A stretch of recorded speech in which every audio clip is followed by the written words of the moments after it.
काठमाडौँ श्री पशुपतिनाथको पाउँबाट बग्ने यो पवित्र नदी बागमतीको बिच भागमा छठी माईको स्थापना गरिएको छ।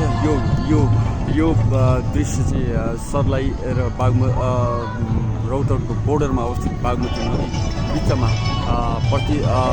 स्थापना गरिएको छठी माईको मूर्ति हो। यसरी यहाँ छठ आज उदाउँदो सूर्यलाई अर्घ दिएर विसर्जन गरिँदैछ। आज कार्तिक महिनामा परेको यो छठ पर्वको विसर्जन सँगसँगै देशमा अशान्त विसर्जन होस्, यो आपसी लडाइँ वैमनस्य कलह सबै विसर्जन होस् र अनि देशले एउटा ट्र्याक लियोस् छठी माई र उदाउँदो सूर्यलाई अर्घ दिँदै समाप्तितिर गइरहेको छठ पर्वले हामी सबैको कल्याण गरौँ। जय देश, जय नरेश। हस्, तपाईँहरूको आजको दिन शुभ रहोस्।